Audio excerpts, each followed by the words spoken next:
Man, buckle up for the new wave because I think we're going to be seeing a lot of small, mini versions of our favorite mice from 2019. It's easy to take shots at Final Mouse, but it's hard to deny that the Ultralight 2 really shed some light on the idea that a lot of mice out there were just simply too large for some people, and there's definitely a strong market for smaller mice. So today we've got to first look at the G-Wolves Mini Skull. It is a pre-production model, and it's got a ways to go before it's ready for retail, but the size, the shape, and the weight are all very promising. You ready? Let's go!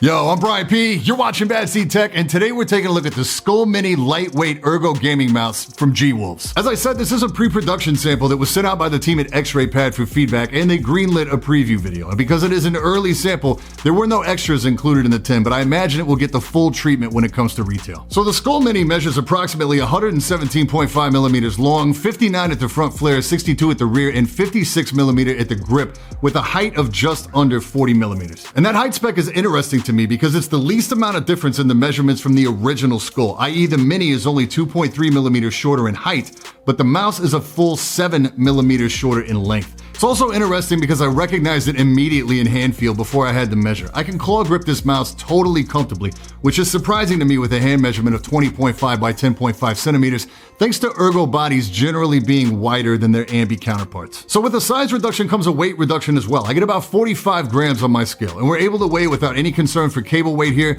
because the cable is detachable, micro USB, and still that same great flexibility we've seen on the other G-Wolves mice. For comparison, the standard Skull comes in at 66 grams on my scale, with the Ultralight at 53 grams with minimal skins applied, the MM710 at 53 grams, and the Model O- at 59 grams. As far as internals, we've got a 3389 sensor here, and the switches under the main triggers are Omron 30mm rated. That's not a rating we're used to seeing, and I'd like to crack this thing open to verify that, but they didn't include any extra feet, so I want to keep it intact in case something were to go south. Speaking of these feet, these are Teflon PTFE, unique shape versus the other models, and they're nice and thick. They're obviously white, so I'm guessing they're using virgin grade now.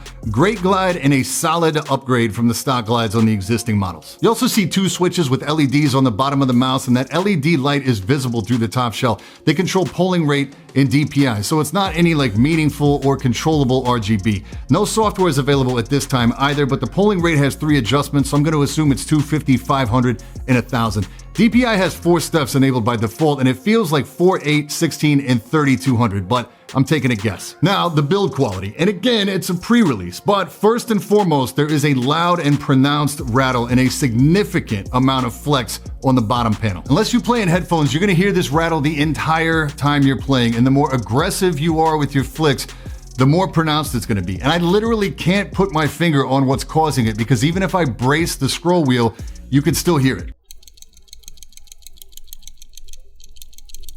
Now, the bottom panel flex, maybe not the end of the world for gaming, but I promise you, I could crush this mouse in my hand. That's not a joke. You can activate every switch on this mouse with just a little squeeze. The reason why and how they got the weight so low on this mouse is that there is no real internal frame structure, and the spacing, the overall structure of the bottom plate is really loose, very flimsy. The PCB is literally just sitting in there on pegs, floating in between what appears to be 4 pieces of outside shell. It looks like something you could 3D print at home. Amazingly though, there is no real side panel flex to speak of. It really feels very solid until you get to the bottom plate, which again, why you would be squeezing your mouse like this, I have no idea. Because it's a single piece top shell, there's not much in terms of play on the triggers, though there is a little bit of lateral movement on mouse 1. Pre-travel is very minimal to 0, but there is some post-travel here. Scroll, pretty quiet, light tactile, pretty easy to depress, and no top DPI button to get in the way. Side buttons have a fair amount of both pre and post-travel. I wouldn't go so far as to call them mushy. The switches honestly save them, as the switches feel nice and crispy.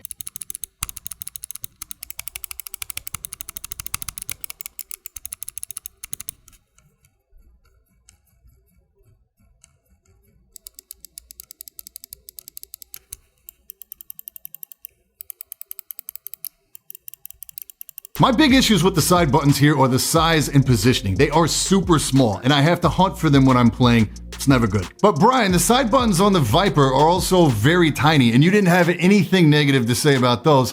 What gives? That's a great question and a very astute observation. Remember earlier when I mentioned that the height of this mouse feels a little tall for how small it is overall? Even with my hand measurements, I can still palm this little mouse, but regardless of grip, the side buttons are not close to my thumb. And in fingertip, it gets worse because the tip of my thumb hits this inside curve of the mouse, so I can't even rock it up to hit the buttons. Or I can position it right over them, but I accidentally trigger them and it feels really unnatural. It's like they're too high up on the side panel. Using palm, claw, or fingertip on the Viper, the buttons are always literally under my thumb. So for you guys that depend on your side buttons a lot, like you Fortnite players, be cautious here. It should come as a surprise to absolutely no one, but the full-size Skull is definitely the better fit for me. I found I didn't play my best with the Mini. It was difficult for me to find a consistent, comfortable grip. Your mileage will vary, of course, based on your hand size. All in all, it's a great shape and size for those of you with smaller hands. I think the one-piece top shell prevents some of the trigger issues that we've seen on some of the stuff from Glorious. The cable's still great, and I like that it's detachable, but it could make paracording a little more difficult. And the feet, amazing. It glides like butter on my ThorPad. Some people may have an issue with both the size and the feel of the side buttons, and obviously they need to hammer out whatever that rattle is. As far as the actual structure of the mouse goes, at least on this copy, I feel like we've crossed the tipping point in the balancing act between structural integrity and lightweight. I strongly doubt it's going to really be a factor in gaming though, as the side panels actually feel really good. Ultimately, it's up to you to decide how important that flex on the lower panel is to you. The mouse itself does basically feel weightless and wireless though. It's a great starting point, but that bottom plate is still really rough and will understandably have some people concerned about spending $69.99 on this mouse. I think they need to find a different way to attack this. Keep an eye on my Twitter or Instagram feeds and I'll keep you up to date with release info and final pricing as we get closer to launch. As always, any questions, hit me in the comments or drop by the Discord. And that's it for this time. I'm Brian P. Thanks so much for watching. Don't forget to hit that like button, hit that sub button. And until next time, stay up.